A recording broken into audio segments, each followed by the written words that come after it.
Olá, aqui é Igor Carvalho e vamos dar continuidade ao nosso treinamento de análise de risco. Na primeira parte do módulo 3, nós aprendemos sobre procedimentos básicos para fazer análise de risco. Falamos também sobre estrutura a ser considerada para análise de risco, risco tolerável, sobre os procedimentos para avaliar a necessidade de proteção. Falamos também sobre procedimento para avaliar o custo da eficiência da proteção. Falamos também sobre medidas de proteção, seleção das medidas de proteção.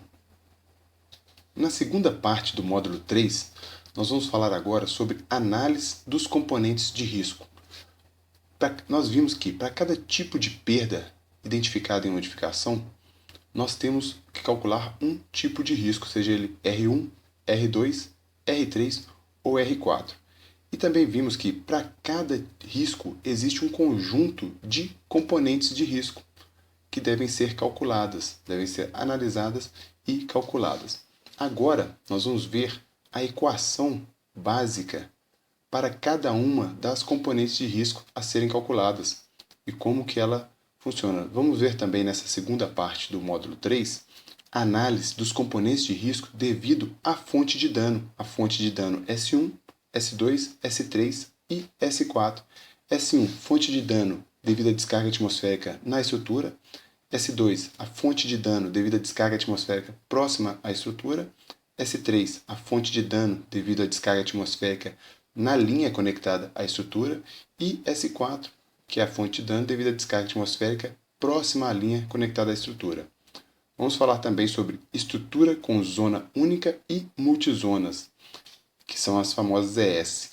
Vamos verificar qual o benefício temos em fazer a divisão de uma estrutura em multizonas, qual a diferença entre calcular uma zona única e calcular uma estrutura com multizonas.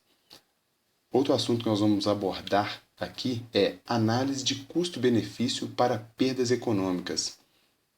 Esse é mais um assunto que vai ser conversado e falado agora nessa segunda parte do módulo 3. Bem, nesse vídeo de agora, nós vamos falar sobre a equação básica das componentes de risco. Como que é essa equação básica e quais são as características relacionadas a essa equação básica. Cada componente de risco, RA, RB, RC, RM, RU, RV, RW e RZ, pode ser expressa pela equação básica, por uma equação básica, que é essa equação básica indicada aqui embaixo. Rx igual a Nx vezes Px vezes Lx. Nós vimos nos vídeos anteriores que para cada risco nós temos um conjunto de componentes de risco.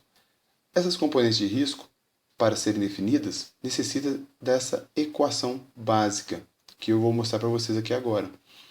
Nx é o número de eventos perigosos por ano.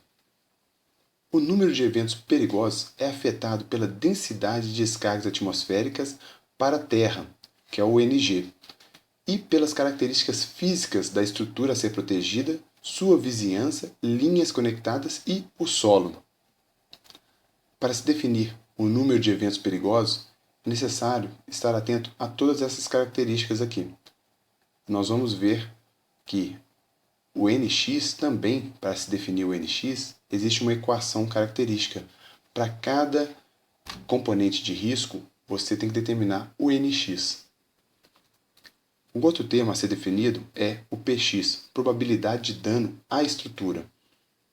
A probabilidade de dano é afetada pelas características da estrutura a ser protegida, das linhas conectadas e das medidas de proteção existentes. No caso de você ter uma edificação existente, nós já falamos também em vídeos anteriores que é necessário fazer avaliação da edificação e determinar, verificar se existe medidas de proteção já instaladas, algum tipo de SPDA, medidas de proteção contra surto, quais as medidas de proteção existentes na edificação, para poder você determinar a probabilidade de dano à estrutura. Outro termo a ser calculado, determinado, é Lx, que é a perda consequente. A perda consequente é afetada pelo uso para o qual a estrutura foi projetada.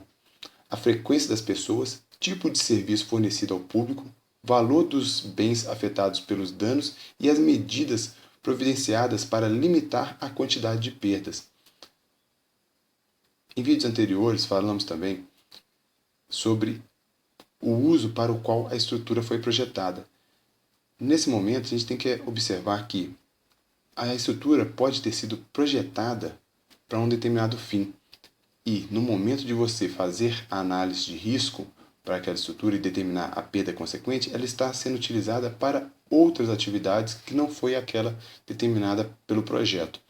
Então, tem que ser verificado para fazer considerações na hora de calcular a perda consequente. Como eu falei, para cada uma dessas componentes aqui, NX, PX e LX, existe uma equação característica para se determinar os valores dessas componentes e assim você determinar a sua componente de risco. Essa componente de risco vai fazer parte do conjunto das componentes de risco para se determinar o risco total da edificação. Nós vamos ver no próximo vídeo quais as componentes que afetam NX, PX e LX e como calcular cada uma delas para poder determinar esses valores. No anexo A da NBR 5419, caderno 2, existe o procedimento para se determinar o número de eventos perigosos por ano.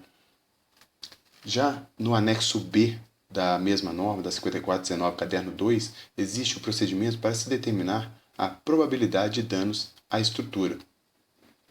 E no anexo C da 5419, caderno 2, existe o procedimento para se determinar a perda consequente, que é o nosso LX.